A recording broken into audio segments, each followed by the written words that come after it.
There we go. All my cards. All my Japanese cards. Time to put on my wall. Just get this out the way. Perfect. Now we're just gonna. It's gonna take me a long time. Just the whole wall set up as quick as possible, as close as possible. Watch that go. Okay. Picture him coming here, 5'6". No. Oh, it's gonna take so long. Hey, you wanted to do this. Yes, indeed, I did, brother. But it'll be well worth it. Hopefully, no one call me. That will fuck it up. Don't laugh, Andrew. It's nothing serious.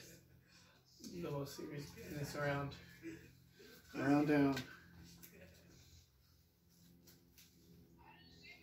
So, my guy, let's go. Hopefully, none of these fall off. Okay. I'll be right back. Now I gotta go get more. Oh, jeez.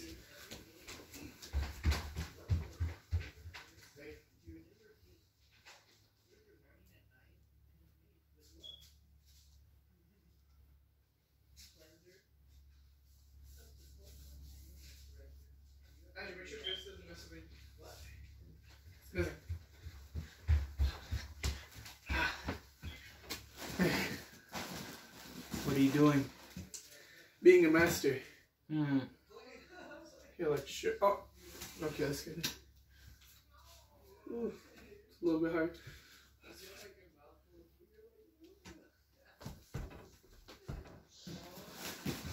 See, luckily I'm not that much of a perfectionist, so I don't really care.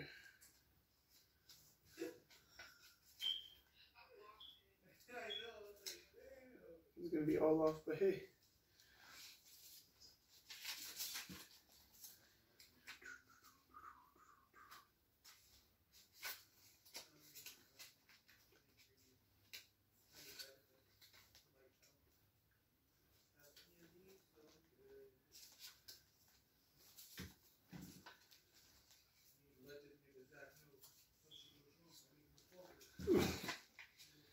Is that enough?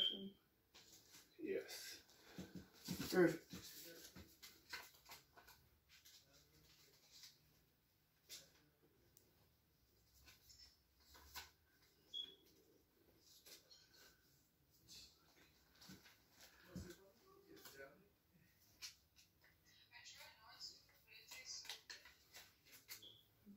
I'm gonna just put tape all on there.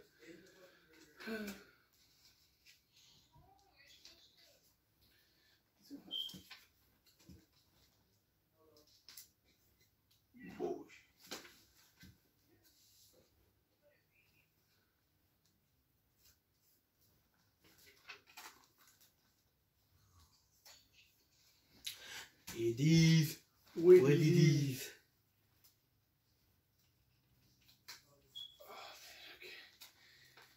Now, I don't know where I should start breaching off of this way or this way. I could go down, but I don't want to have it too low, so.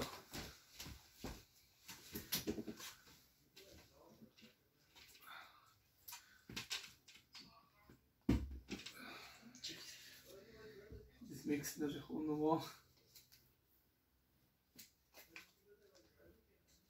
And now I gotta grab more cards. Or more sticky notes.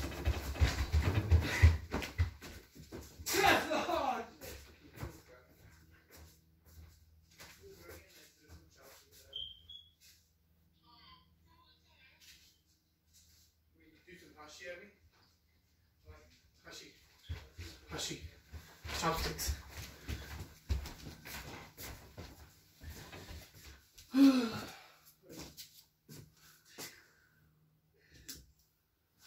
I'll start down here.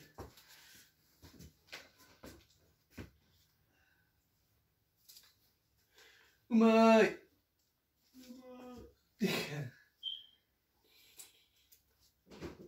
What was that? Drop my phone. These are all compared to the other ones.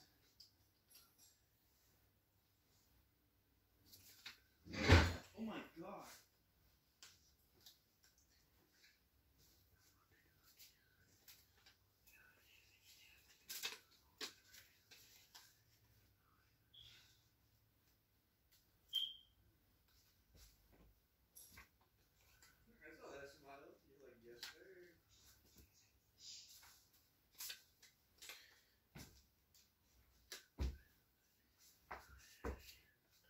Actually, It's not fine. feeling like the tape is gonna be off.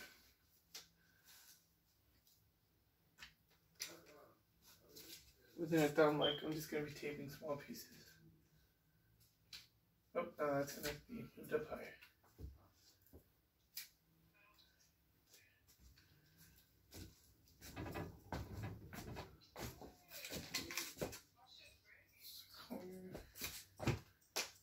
Good, and right there's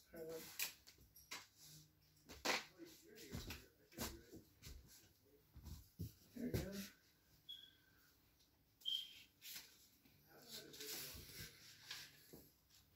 Can you see it, Huber? Well then, Can you see it? The cameras?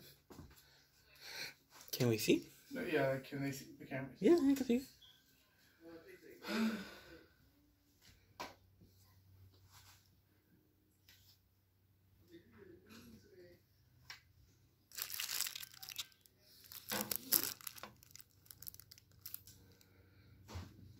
Okay, now I gotta get more.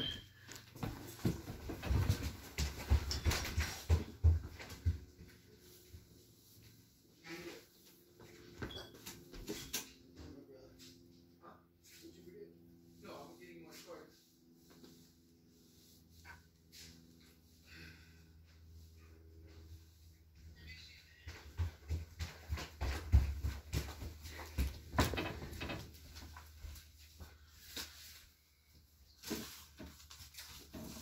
Now hopefully the end result is that they all look how that patch looks.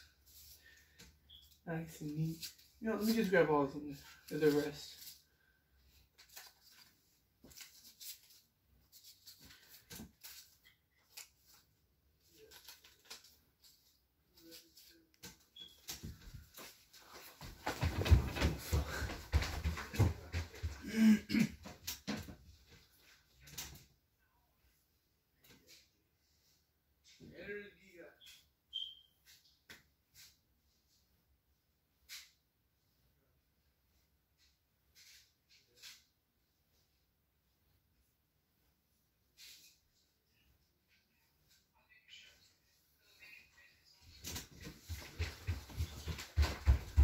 Chikundo.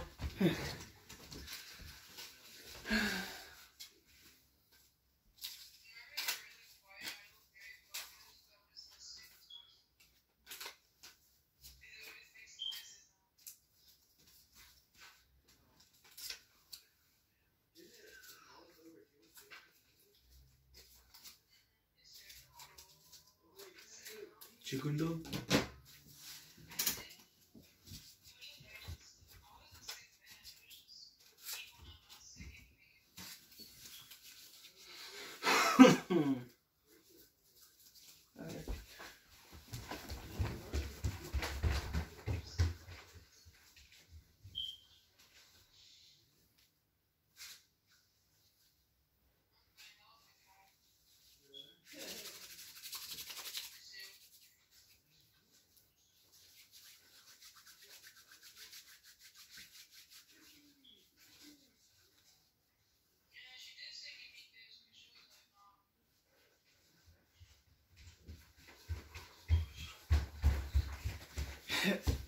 Jesus.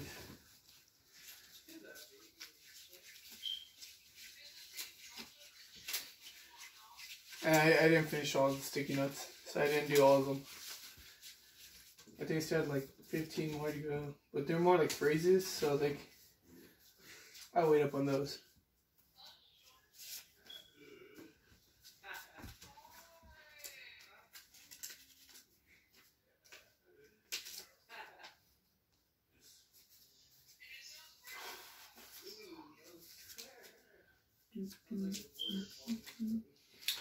Chikundo.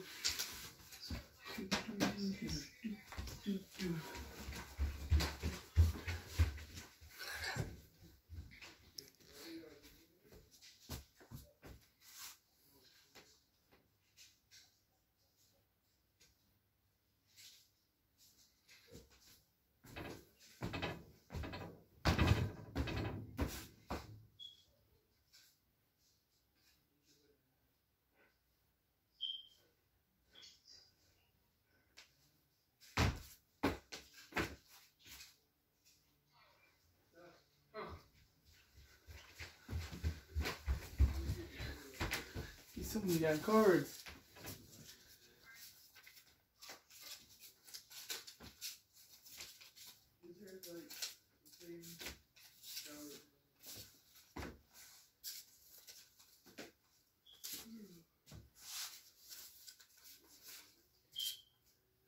Man on a mission. His name is me. I'll be like that girl. Mine's to build a plane, fly to the second part, and then the plane's gonna blow up on me. Or not blow up, we'll break down. She just tried boba for the first time not too long ago. Now she wanted it? She tried boba not too long ago. The first time she liked it. That's good. She has a strawberry banana. Hey, that's a bomb. It is.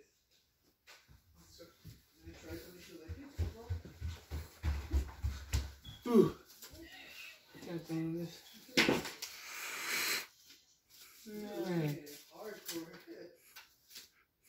We've been recording for 13 minutes. And in total, I've already hit 13 seconds. And used up Jesus.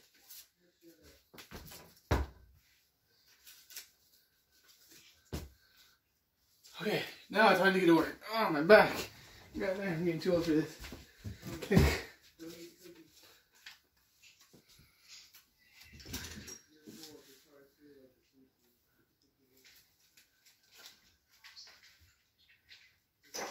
Oh, that's not good. The demon dog is up.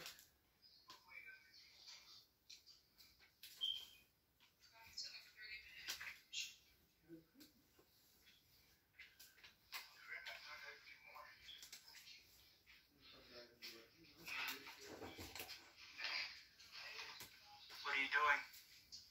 Being the master. Our Lord and Savior. That's not you.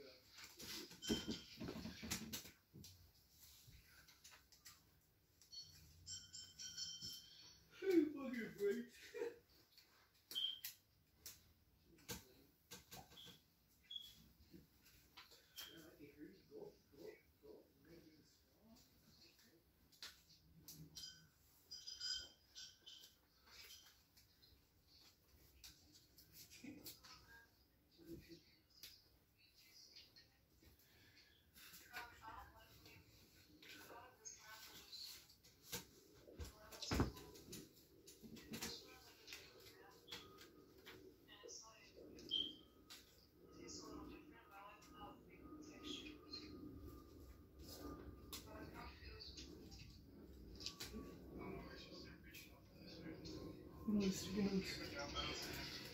Oh no! Can you do me a favor? Can you cut me some tape? Yeah. Coulda? Please. Because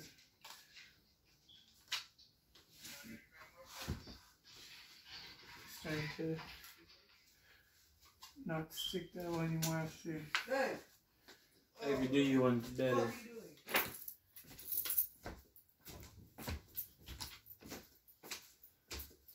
You got better tape? We were just staring at each other. Yeah. Put some tape up on these.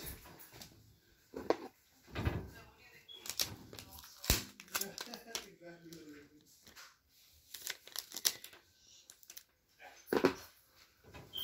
Hey, demon dog.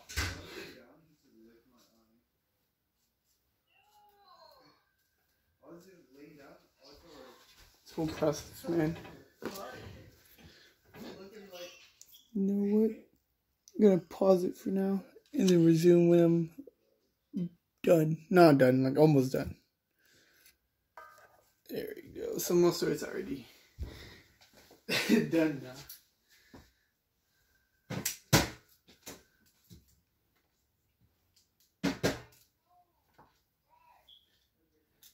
Putting tape.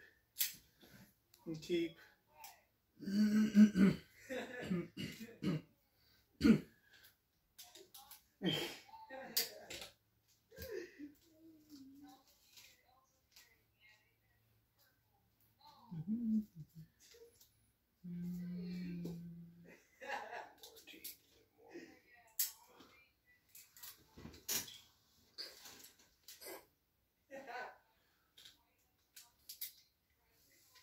The do's and don'ts of social distancing. As health officials in the United States work to slow the spread of the COVID-19, they've asked Americans to do one important thing: practice social distancing. Schools are closed, workers are staying at work. Anyways, bars are shut and restaurants are all bars. Bars are shuttered and restaurants are offering takeout and delivery services only. Sporting events, concerts, and festivals have been canceled. Life without its interaction can be trying, but public health experts insist that each person's commitment to social distancing is key to taming the coronavirus down and ultimately saving lives. Here are a closer look at how to do it right. ... What is social distancing? ? It's a fancy way of saying stay the hell away from me. That means no massive gatherings or more meetups in places where people may congregate. If you absolutely must be out in public, maintain a 6-foot radius and personal space. ... Why do I need to do it? ... It's too late to keep away from the coronavirus freely from spreading from the US. But social distancing can slow it down by giving it fewer opportunities to jump from one person to another. There is an important way to protect the most valuable members of our society, said Crystal Watson, a public health preparedness expert at Johns Hopkins University. You should delay some of the inevitable infections until treatment or even a vaccine are developed, and it will reduce the chances that a healthcare system will be swamped by more patients than it can handle at once. Then hospitals will be able to handle this a lot better, Watson said. ... What is social distancing so effective? Scientists estimate that one person infected with the coronavirus will infect among 3.3 people on average. The higher that number, known as the reproductive number, the faster a virus spreads. Several factors influence the reproductive number, including how contagious the virus is, how susceptible people are, and how many times people interact with each other, and how long distance interactions last. Social distancing aims to reduce the last two items of that list, which would reduce the reproductive number and the slow disease spread, says Dr. Jeffrey Martin, an infectious disease epidemiologist at the University of California in San Francisco. How is social distancing different from self-quarantine and self-isolation? Self-quarantine and self-isolation are specific forms of social distancing. That is bullshit, because I used to think that this whole time I thought self-quarantine, like people were gonna like throw like fucking like medicine around everywhere, like, and then it turns out you're just staying home. Yeah. I go, just fucking stay home. I'm over here thinking like the airplane. My dumb ass thought like they're doing like airplanes, because they're doing in some parts of Japan where they're like got airplanes and they're spraying all that shit. I'm like, holy shit. And turns out I learned that today is you just stay home. I'm like, you could have just said, stay home. Yeah. You motherfucker, what? What are you talking about? What are you talking about? What do you mean stay home? What's up? Stay home, don't get out. You're gonna get sick. That's it? That's it. Practically, yeah. What if I go out? What are you fine? As long as no one coughs on you, you're good to go. That's it? Pretty much, yeah. How long? How long what? How long do you have to be inside? They're saying to be inside for the next 8 weeks. Nigga, what? Perfect. Yeah, so that ain't happening. Some of us gotta work. Some people's works are canceled though, or closed. So yeah. Jesus. Where was I? Oh yeah. Self-quarantine is when you feel fine but separate yourself from others because there's a high chance you've been exposed to a disease. Self-isolation is when you may have symptoms but don't want to get other people sick. Same shit. In the case of the COVID-19, both were supposed to last about 14 days. Enough time for any potential symptoms to... Shut your ass up, boy! To manifest in an environment where the virus can infect other people. Ideally, social distancing looks a lot like self-quarantine or self-isolation, except there's no particular time frame involved, Watson said. Okay, ... So how do I do this? You can work from home. What am I, a YouTuber? I can't work from home. The fuck? How am I supposed to sell shit to people online?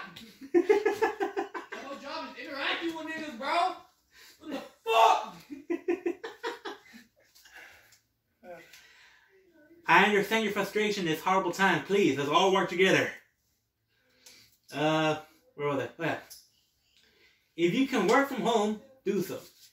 Don't gather in shared public spaces or at public events like gyms, restaurants, festivals, or concerts. Julie. Indeed so.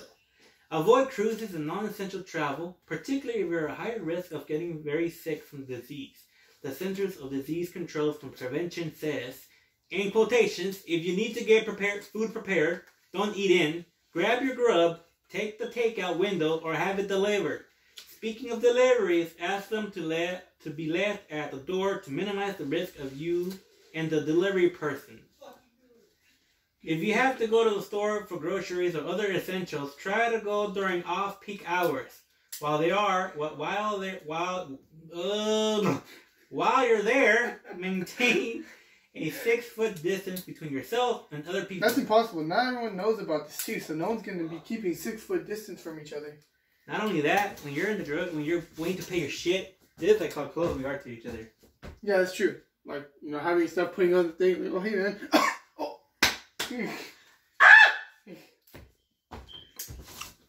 So, that it will lessen the chances of you catch the virus from droplets spread through the air by coughing or sneezing. Watson said. Also, be sure to clean shared surfaces between you and after before you and after you come into contact with them. Morgan said, pay attention to physical environment, he said. If your kid's school has shut down, don't send them to daycare or another group settings. That defeats the purpose of the school closure, you dumbass, said Watson. Okay, he didn't say that. I'm paraphrasing. If you can't keep your kids at home, you're fucked. No. For example, if you still have to go to work yourself, then setting up play dates with the same small circle or 1 or 2 other kids and no others may help keep the risk of spreading the disease contaminated, she added. So, I can't leave my house at all? You can leave your house, just minimize your interactions with other people. Instead of heading to the gym, go for a run. Go for a run, nigga? Go for a run. What? A hike or a bike ride. Nigga. Or work out at home if you have the space. If you have dogs, take them out for a walk. Oh, sorry. I still have to go to work or school. What do I do? There are social distancing measures that our organizations can take in place where a community spreads the virus minimal to moderate, says the CDC. For schools, cut down on and shrink the size of assemblies and large gatherings. Yeah, that's okay, look, we had a little rally/assembly thing to attend to, but that got canceled the same day. I think like a day. And your school district is doing a fantastic job. I hope you gave them a complimentary email.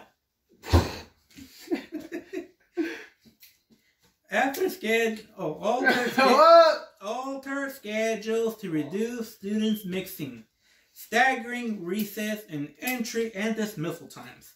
Limit interaction with other schools. Consider distancing learning or e-learning in some work. I'm learning Japanese.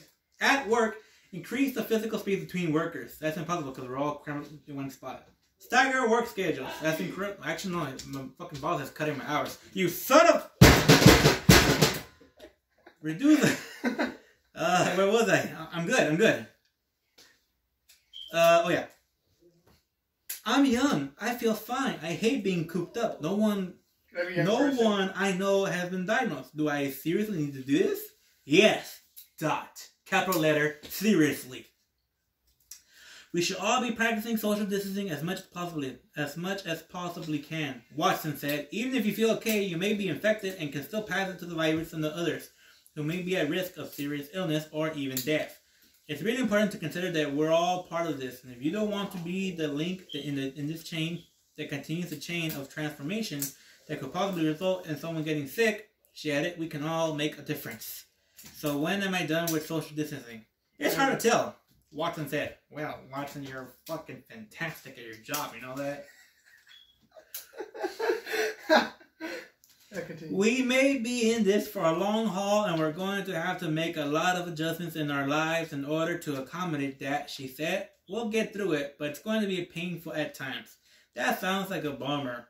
You're not wrong. Humans are social creatures, and being isolated has negative long-term consequences for physical, mental, and psychological health, says Julian Lundstad, a research psychologist and neurologist at the Brigham Young University. Right now, she said, in quotation marks, public health officials are rightfully focused on the morning. And then get back to when I have most of these cards put up. Yes. There we go. Got some of that on. No. Right now, she said, public health officials are rightfully focused on more immediate threats of the virus. What I think we're facing now is migrate these immediate risks while perhaps not ignoring long-term risks, she said. What can I do? ...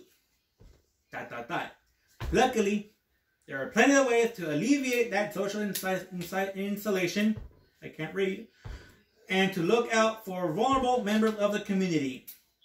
People holed up at home can video and phone chat with friends and loved ones. Whoa, no! They can offer They can offer support verbally or actively by sharing content information. Oh, we sending a hell of a memes. We selling hell of memes everywhere. I bet you're ever... Yeah.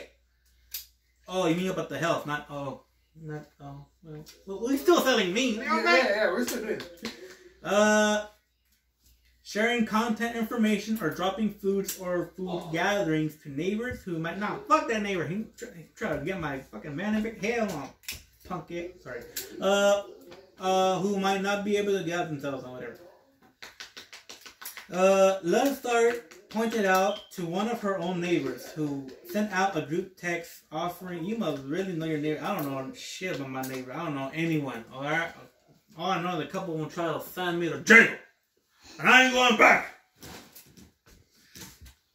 Even though I didn't need anything, just knowing that I could rely on my neighbors if I needed something is helpful. That's cool. Can't relate. Yeah, I don't have those kind of neighbors. What's your name? Watson? Lundstad. Alright? We live in the hood. Alright? If these motherfuckers see me croaking on the floor, guess what? They're raiding the kitchen. Alright? Must be nice. Lundstad. Oh, that's the end of the article. Thank you for listening. Okay, how do I get out of here? Pornhub. What?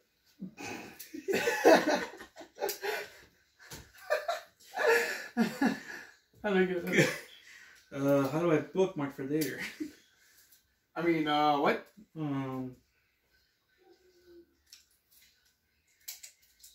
The tiny... The tiny dick!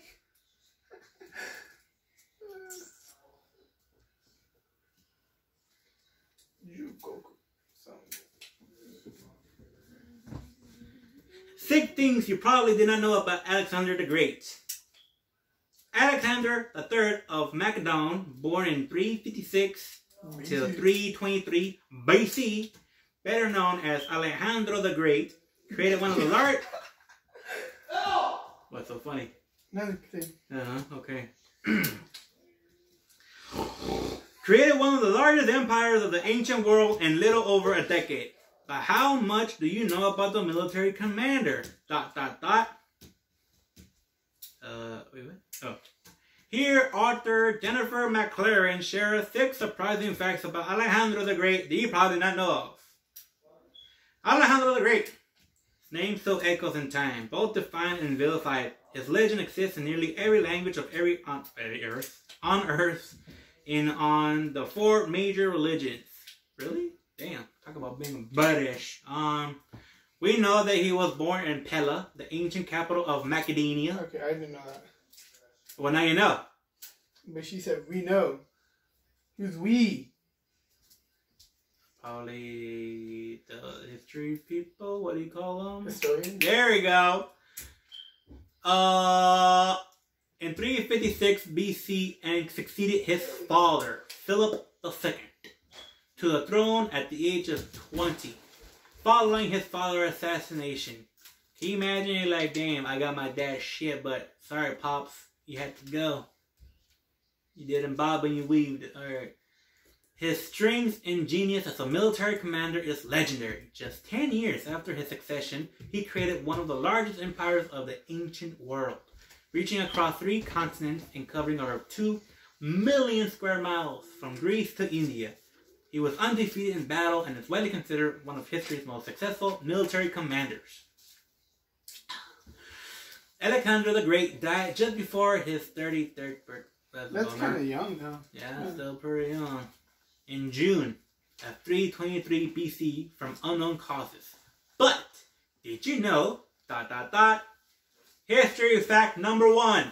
Alejandro played polo. Isn't that in the pool? What? Okay, wait. Just read, dumbass. Legend has it, when Alejandro the Great was about to invade Persia in 334 BC, the Persian king Darius III sent him a polo mallet and ball. It is thought that this gesture was either inviting the Macedonian to a game, or he was suggesting that Alejandro would stick to games and avoid war. Oh, he fucked up. Whatever their intention is, Alejandro is said to have replied, I am stick and the ball is the earth. People going on to conquer Persia. Damn. Like a boss. Polo is one of the oldest sports in the world, likely organized somewhere in Central Asia. Mounted nomads played a version of polo that was part sport, part training for war, with as many as 100 men on a side. Its origins are obscure. There are ample evidence of the game's regal play of history in Asia.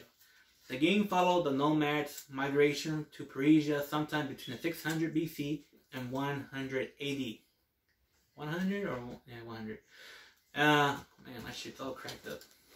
Okay. And the Persians adopted polo as their national sport, where it was played by nobles and soldiers alike. An illustration of... Oh, we don't need to see that. Oh, we definitely need to see that. Some stories say that Alexander the Great spent time with the Persian royal family when he was young, accompanying his father on diplomatic missions. Alejandro was most likely saw a polo game as his many forays into Persia, and perhaps even played the sports of kings. Fun fact number 2. That was one fact? Goddamn. He may have gone underwater in a glass diving bell. What? Almost immediately after his death in 323 BC, legends began to spread about Alejandro the Great's exploits and life, which over the centuries became increasingly fantastic as well as allegoric. Collectively, this is a tradition is called the Alejandro romance, and the stories feature such episodes as Alexander ascending from the air to paradise, journeying to the bottom of the sea in a glass bubble, and voyaging through the land of darkness in the search for the fountain of youth. Of course. Okay, this is just... What is this? Okay. Writing a tribute to the Greek philosopher Aristocrates, referenced a diving bell described as a cauldron forced straight down into water, thus keeping the air within it. In fact, it's possible that Alexander the Great saw or was perhaps even in a glass diving bell himself. There are stories about him visiting the bottom of the ocean in a glass ball during his famous siege of Tyrene, which is now Lebanese, where it is said Alejandro used divers to remove underwater obstacles from the harbor, and that the divers used crude glass diving bells. This may very well be just legend, but it is conceivable that Alejandro, who was curious to learn about everything, had to go and glass diving bell himself. Okay, makes sense, huh? Amazing fact number 3. We almost certainly know what he looks like. This Azarian harem is a Roman copy of a bust of Alexander the Great that was almost certainly made by the Greek sculptor Lipsius. According to the Greek writer, Alejandro made Lipsius his official portrait artist during his reign. Thanks to its original inscription, this figure can definitely identify as Alexander the Great, son of Philippe II of Macedon. Since the Azarian harem is a Roman copy made centuries after Alejandro's death, it is not likely that as precise as the original, the bust was unearthed in 1779 during the excavation of Tivio, Italy. Organized by Joseph Nicolas Azara, the Spanish ambassador of the Holy See and later of France, Azara presented the sculpture to Napoleon Bonaparte. Oh shit. A diplomatic gift. Today it resides in Louvre, France. For a time, this was the only known portrait of Alejandro the Great, and is generally regarded as a surviving portrait that looks almost like him. Amazing fact number 4! About? Much of Plort's famous writings about Alejandro the Great can be considered fiction. Alexander the Great? Yes, sir. That pussy. Whoa. We fight always. The Greek philosopher Plutarch wrote Paralyzed Lives, a series of biographies of famous Greek and Romans in pairs. His famous biography of Alejandro and paired with Julio Caesar. Okay. See what? However, reliability as a biographer is questionable. He lived 400 years after Alexander the Great, and contemplating writings were scarce. Clarus was also Greek, and the Greeks saw Alejandro as an upstart barbarian. I did not know that. Firstly, because of his historic snobbery, anyone non-Greek was considered a barbarian. That's right. And secondly, because the Greeks still resented the Macedonians, who under Alejandro's father had conquered Greece through battles and diplomacy, began his biography by saying he's not writing history, but rather a life story. Because he goes on to explain it's better to get to know a person from the character and his jokes than his endless battles fought and won. He pretends to glorify Alexander beyond reasoning, writing on his father's side he was descended from Hercules. However, since Alexander himself had claimed the title of son of Zeus,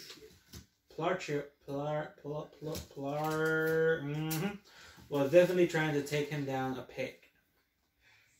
Nevertheless, his biography does include some fascinating tidbits of information, such as his claim that the Battle of Guagmin, the decisive battle Alexander the Great fought against the Persians in 331 BC, was fought during an eclipse. He also described how Alexander the Great had spent the night before the battle in his tent with his diviner, Aristorander, performing certain mysterious ceremonies and sacrifices for the fear of God. We could know what he was doing for him. Amazing fact number 5. Alexander's favorite military tactic was the flanks. The flanks, a rectangular massed military formation made up of closely ranked troops, was formidable fighting machines. The spears used by soldiers in the flanks were long, sometimes as long as 5 meters. Yeah, I was gonna take it up a little bit. Yeah, what was that? Yeah. Are you recording on 5 this one? meters and made of sharpened wood or metal tipped wood. The tactical was perfected by Alexander's father, Philip, who first learned it after observing the Greek armies. According to the Greek historians, Arians, and about is written in the 2nd century AD, Alexander drew up his army in such a way that the depth of the phalanx was 120 men, and he ordered them to precise silence in order to receive the word of command quickly. Interesting, the Macedonian author Paulinius, oh my god, what's up with these names? Say that Alexander spitefully made his men who have not fought bravely enough in battle wear the so-called Haemocorion, a half-armored system that only covered the front part of the body. This punitive experiment made sure the soldiers wouldn't turn their backs on enemies. Damn. Alright. However, in reality, the soldiers in phalanx would actually not require much armor. Coordination, fast movement was that made the phalanx so effective. Pelagians described the Macedonian infantry of the phalanx as being armed with helmets, cranos, light shields, pelettes, creeses, camenids, and long spikes, sarissa. Okay. Notice that armor is conspicuously missing from the list. While Alexander the Great led one of the most successful armies of all time, surprisingly little is understood about the main type of body armor that both he and his men wore. And there are no surviving examples. The Linux was a type of body armor created by laminating together layers of linen.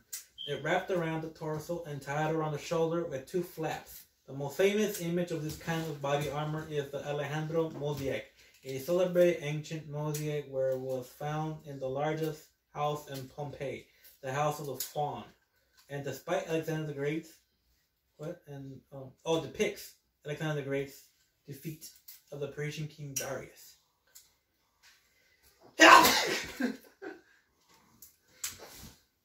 Amazing fact number 6.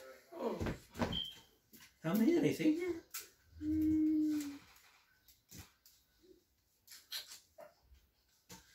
Okay, I'm practically like just about done. When his friend Hephaestion died, Alexander held a hugely expensive funeral. Hephaestion was a member of Alexander's personal bodyguard and a general in his army. He was also Alexander's best friend, right-hand man, whoa, and some say his lover, whoa! Nigga, hey? When he died suddenly in Epatana from unknown causes, Alexander wrote to the oracle, a Swiss of Egypt, and asked if Hephaestion should be honored as a god or as a hero. The oracle replied that he should be honored as a hero, and so Alexander went out for a funeral designed to impress. The Library of History, compiled by Durius Cecilius, includes several accounts of the funeral in which Western levels, each level more lavish, decorated than the last. Parched up to the bottom layer of 240 golden pearls of ship, held up by palm trees trunks, Cecilius said there were torches 15 cubits high, with their flames each end torches 15 cubit high, with golden rafts about the handles. At their flaming ends perched eagles with outspread wings looking downward, while about their base were serpents looking at the eagles. A multitude of wild animals being pursued by hunters. A commarchery rendered in gold, while the fifth showed lions and bulls alternating gold. The next high level was covered in Macedonian and Parisian arms, testifying to the prowess of the people and to the defeats of the others. On top of those stood Syrians, hood out and available concealed within them persons who sang a lament of mourning for the dead. The total height of the pyre was more than 130 cubits. A cubit is an ancient measurement of length based on the distance from the elbow to the tip of the longest finger. It varies. I'll take now. Got a tape? Yes. You finished my tape? You done? Nice. Practically, yeah. Alright, cool. Yeah. Jesus. There's the wall from the center, as you can tell. Boom. Got all this all the way up here. 51 minutes. There. See, JoJo. Let's see how it goes. Everything. There you go. Yes. Oh yeah, look at you, look at you.